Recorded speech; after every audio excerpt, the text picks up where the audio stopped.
Fala galera, mais um vídeo aqui no Carecas de Saber.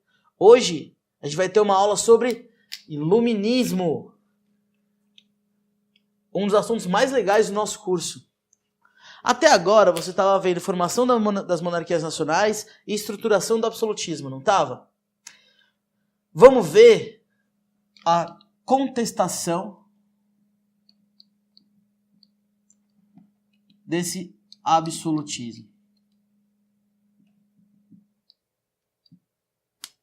Vamos dar uma olhadinha no contexto do surgimento desse iluminismo, vamos falar o que é esse iluminismo, os precursores, os principais pensadores e como ele se insere na política europeia e, consequentemente, depois nas políticas coloniais.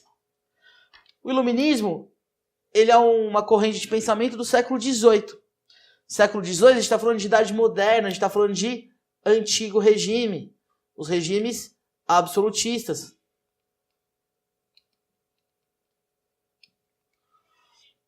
Que vai ser chamado Antigo Regime pelos iluministas. A gente está vendo o enriquecimento das metrópoles por conta das suas colônias. Ou por conta das manufaturas, né? França e Inglaterra. A gente está vendo a ascensão de uma antiga camada social, a burguesia, que está cada vez mais controlando a economia. Os estados estão cada vez mais dependentes das ações da burguesia para conseguir arrecadar dinheiro. A gente está falando de uma burguesia inserida numa sociedade estamental, ou seja, sem mudança de classe social, e uma sociedade estamental onde uma camada, nesse caso a nobreza, detém privilégios, poderes que nenhuma outra camada tem, e só tem esses poderes porque eles nascem nessa camada, na nobreza. Segura esse contexto aqui, ó. A gente vai voltar para falar da burguesia de novo. O iluminismo, pessoal, é um movimento intelectual restrito às elites. Ele é elitista. E por que ele é elitista? Vamos só pensar, quem sabia ler e escrever nesse período, né? Não era todo mundo, quem tinha grana para pagar uma educação. E quem vai fazer isso? Ou a nobreza ou a burguesia que detém o poder econômico. É um movimento intelectual que vai prezar pela racionalidade. Chega do dogmatismo político-religioso. Chega de você aceitar tudo que a igreja ou que a nobreza, que o rei fala. Vai ser uma corrente de pensamento que vai criticar o mercantilismo. Essa burguesia aqui, que apoiou o rei nas unificações, lembra lá no final da Idade Média? Vai enxergar agora no rei, no absolutismo, no mercantilismo, entraves econômicos para o seu desenvolvimento. Esse absolutismo vai ser criticado, a Igreja Católica vai ser criticada, o mercantilismo. Você lembra lá como ele funcionava? Pensa comigo. A gente está falando de metalismo, acúmulo de metais preciosos, protecionismo alfandegário.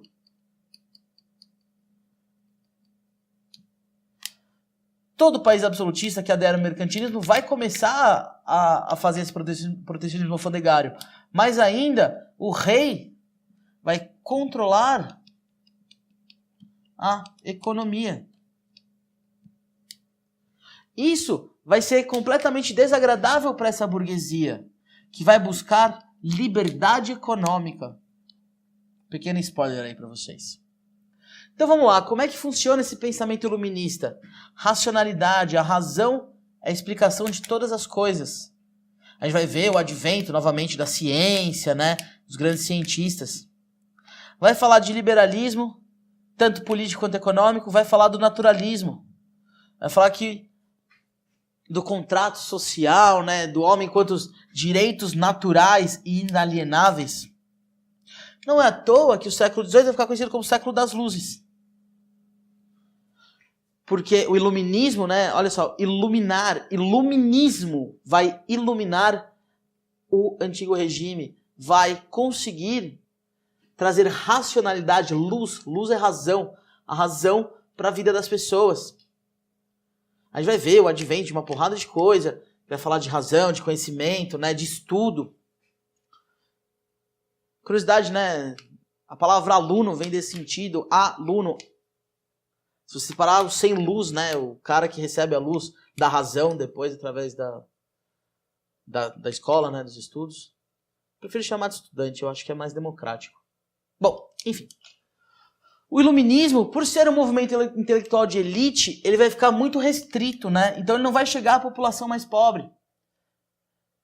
Esses pensamentos iluministas vão chegar nessa população, principalmente com a Revolução Francesa. Antes disso, ele está bem restrito.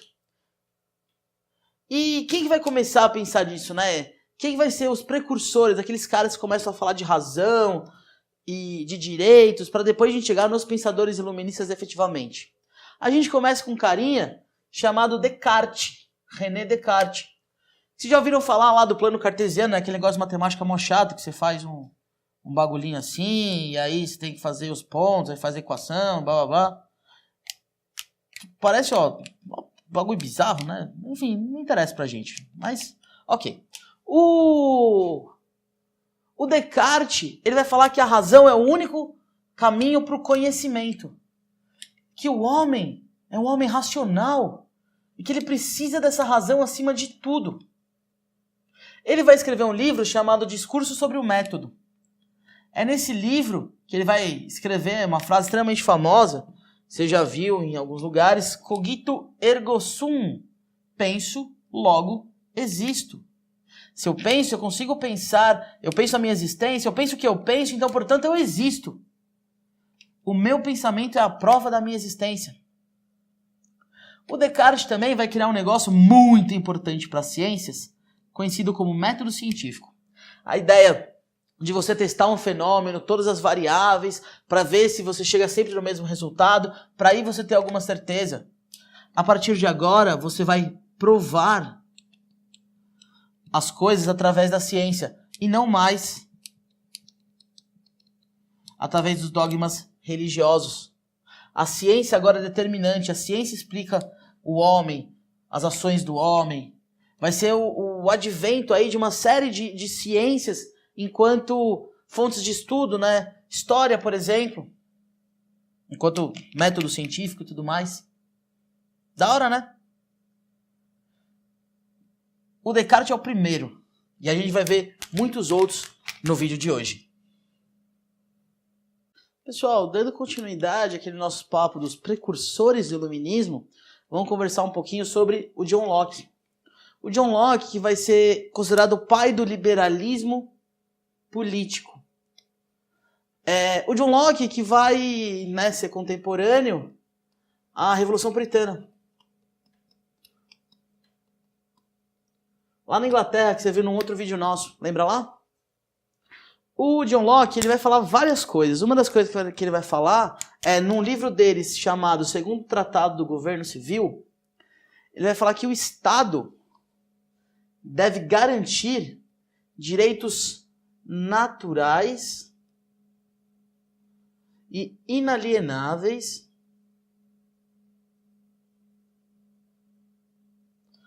do homem. Que direitos são esses? Direito à vida, direito à liberdade e direito à propriedade. Presta bastante atenção nisso. Vida, liberdade e propriedade. Pessoal, isso aqui é uma síntese do pensamento burguês, que vai assumir, vai ser ampliado com os próximos pensadores iluministas que a gente vai ver hoje, né? Ele também vai falar que o homem, no seu estado natural, ou seja, o homem, aquele homem primordial, ele é pré-político, mas não pré-social. O que isso quer dizer? Você lembra do Thomas Hobbes e da obra O Leviatã, que você viu naquela primeira aula sobre absolutismo? Ele falava que os homens naturais aceitaram um contrato social onde eles abdicam da sua liberdade em detrimento de proteção. E o Leviatã, né, o monarca, vai proteger eles. O John Locke vai falar, não. O homem, ele vivia em sociedade pacificamente, mas ele era pré-político. Com o contrato social, o homem faz ele para garantir os seus direitos inalienáveis. Para isso que serve o contrato social. E para garantir isso, esse Estado, ele deve obedecer o legislativo. Ele deve obedecer uma Constituição. E caso esse Estado não garanta esse contrato, não garanta os direitos inalienáveis, você tem todo o direito de se rebelar contra ele. Ou seja, se o Estado não garante isso aqui, eu posso derrubar ele. Olha que ideia do mal aqui pro absolutismo, né? Olha como esse cara tá aqui incentivando a desordem. Tô brincando, gente. Mas na visão dele é um direito natural, é um direito de rebelião é natural tanto quanto os outros. Ele também vai falar um negócio de tábula rasa. Ele vai falar que os homens nascem como folhas em branco e é a experiência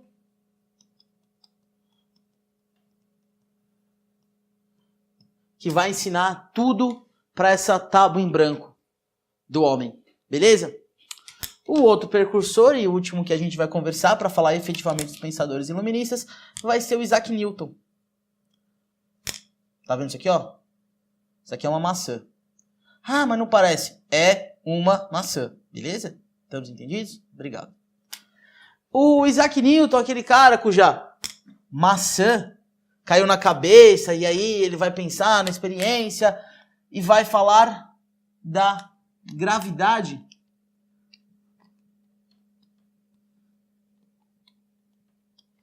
E quando ele pensar na ideia da gravidade, que as coisas caem, né, dessas forças que movem os objetos, ele vai falar: o que rege a realidade é a física. As forças da física vão reger a realidade e não uma força divina.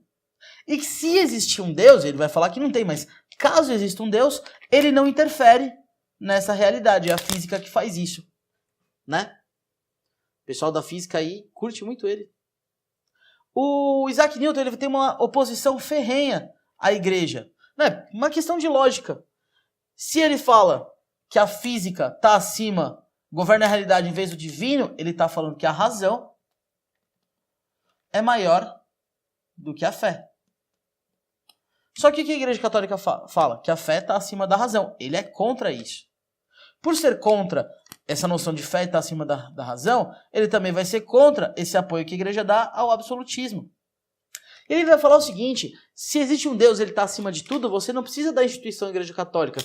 Tu bate um lero direto com Deus. Coisa que os protestantes falavam mais ou menos, né? O Isaac Newton ele é muito influenciado pelo Descartes, né? Por outros teóricos cientistas do passado, mas principalmente pelo Descartes. Essa teoria da gravidade dele, ele vai testar várias vezes naquele método científico que a gente conversou. Beleza? Pessoal, vejam que esses caras aqui eles estão falando no século XVII. No século XVIII, todas essas ideias que estão começando a surgir vão encontrar outros intelectuais da elite, principalmente nobres, isso é muito da hora de pensar, né? Nobres que com seu tempo livre, já que não precisam trabalhar, vão começar a avançar nesse pensamento e vão começar cada vez mais a criticar o antigo regime, o absolutismo e o mercantilismo. Beleza? Vamos lá, pessoal. A gente falou dos precursores do iluminismo. Vamos falar um pouquinho agora dos pensadores iluministas. E a gente começa esse papo falando do Barão de Montesquieu. Quem é esse cara? O Barão de Montesquieu, ele é contemporâneo a Luís XIV, o Rei Sol, né?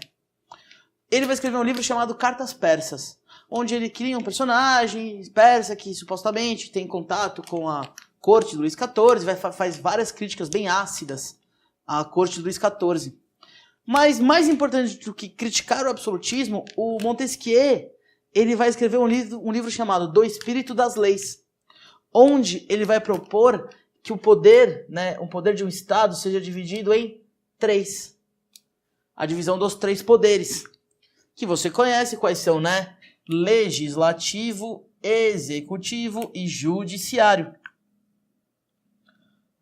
Como é que eles funcionam, né? Pro Barão de Montesquieu. O legislativo ele é responsável por elaborar as leis, baseado sempre na razão, em racionalidade. O executivo vai aplicar essas leis nas situações comuns, no cotidiano.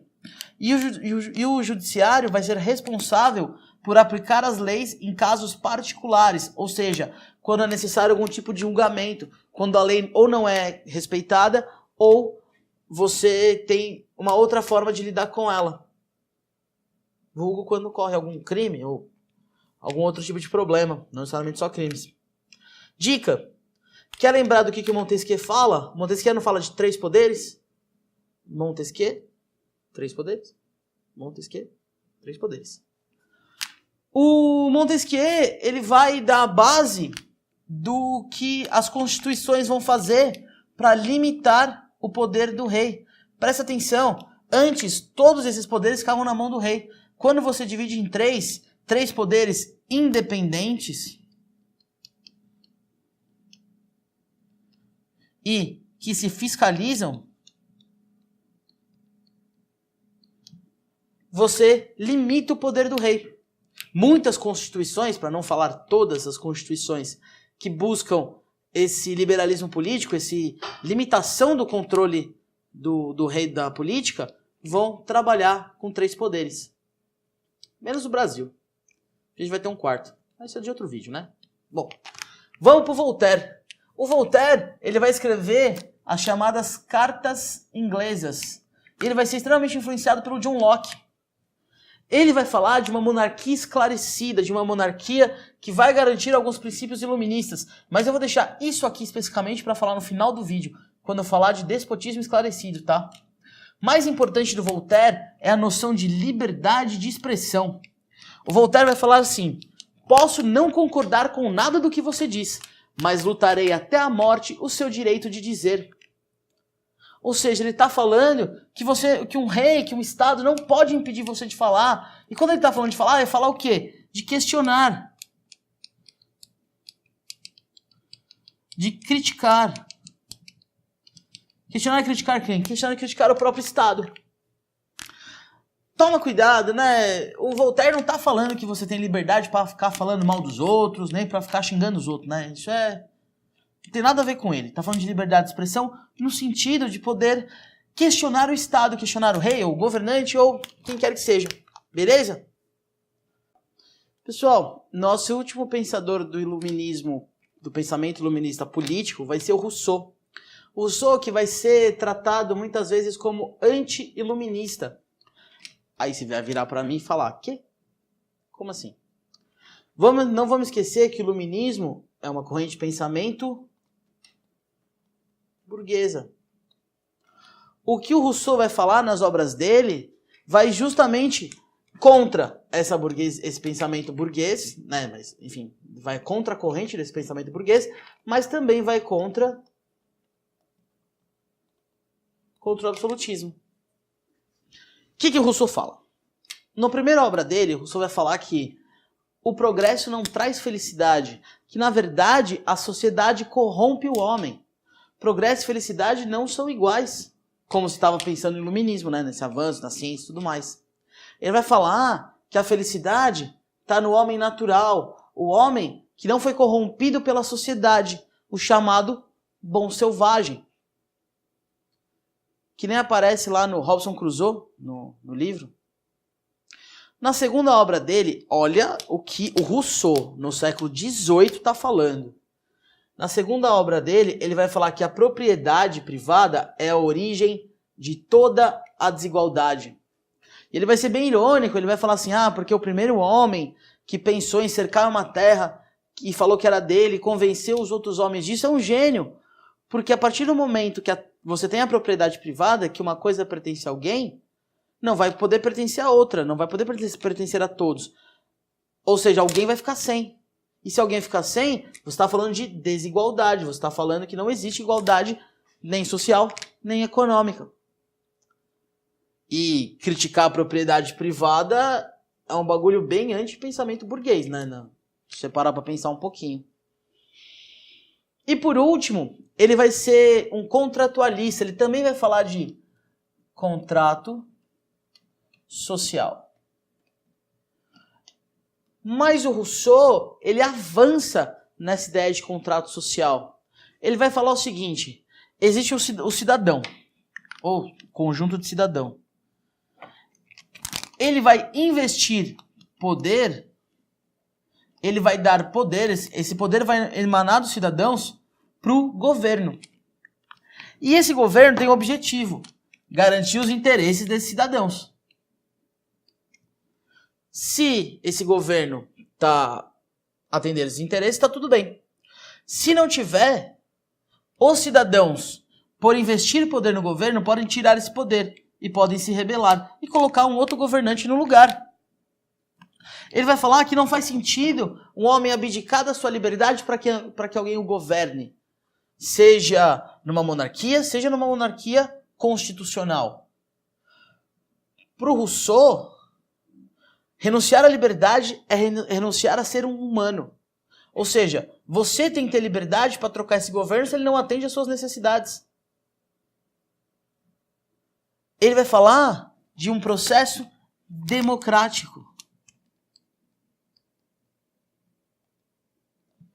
Ele vai falar que de forma democrática, através de eleições, você escolhe, você investe poder nesse governo.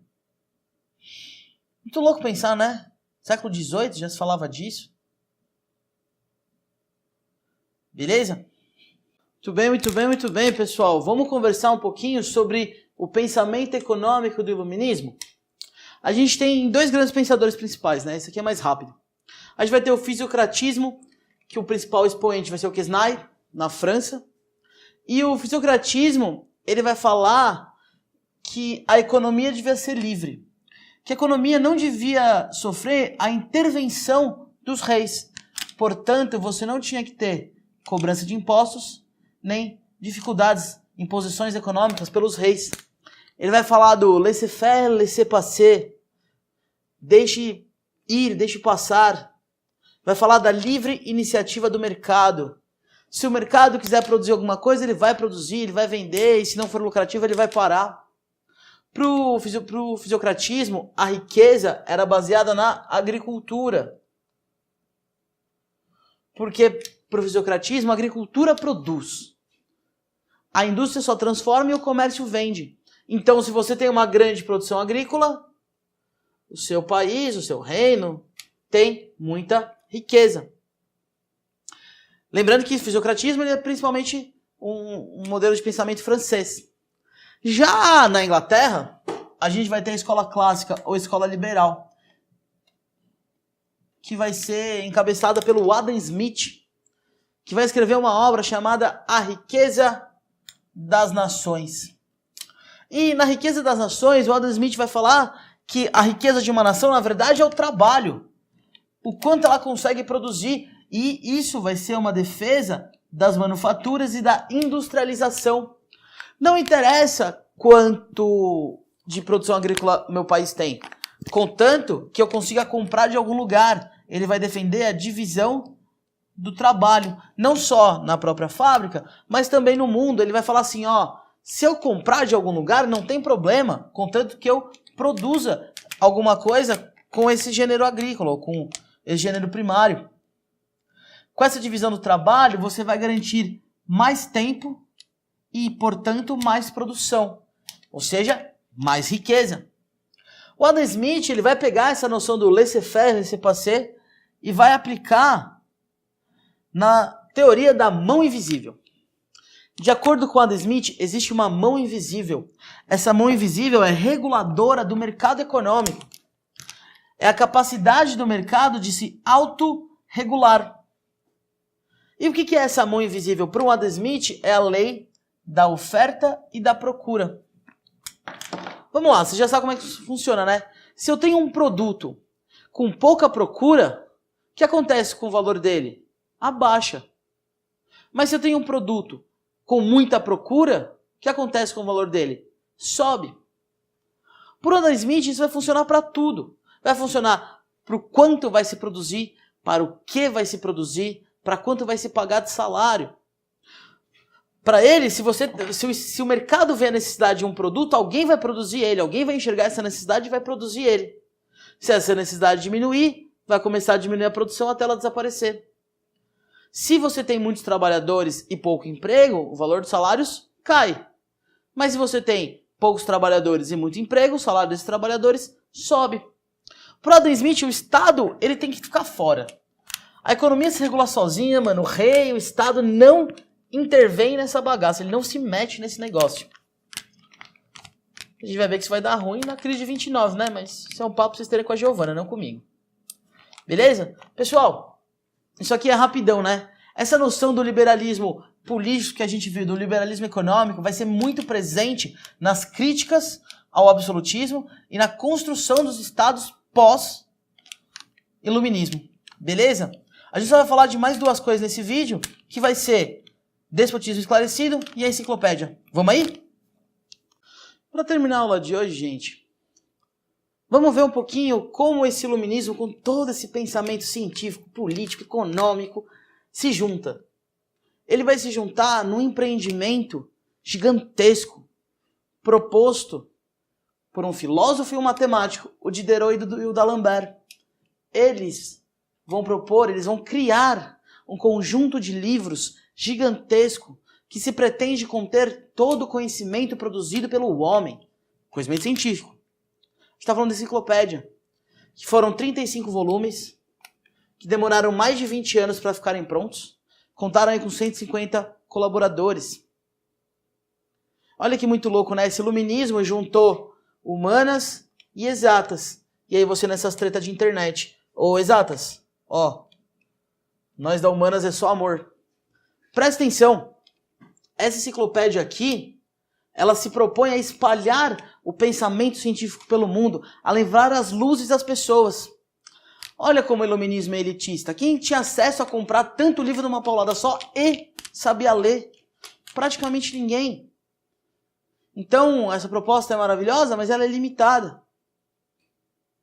Esses caras aqui são doidos. Um deles falava assim, o mundo só vai encontrar paz depois que o último rei for enforcado nas tripas do último padre. Pesado, né? E despotismo esclarecido, né? Como algumas monarquias vão se apropriar das ideias do iluminismo para se manter no poder. O que é um déspota? Déspota é um rei. Um déspota esclarecido é um rei que vai se apropriar de ideias iluministas, vai praticar essas ideias iluministas. Para quê? Para evitar uma revolta. Para evitar perder o poder. Aquela ideia, né? Eu dou o anel para não perder o dedo. Então eles vão ter práticas iluministas, né? De liberalismo político e econômico, para garantir que eles não saiam do poder. E que exemplos de déspotas esclarecidos a gente tem? Em Portugal tem o Dom José e o Marquês de Pombal, que a gente vai ver nas aulas de Brasil.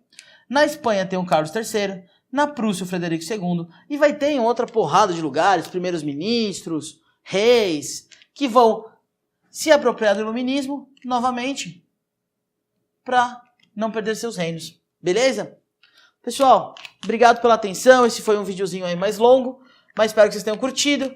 De novo, pano de fundo para as nossas próximas aulas. Até mais. Valeu!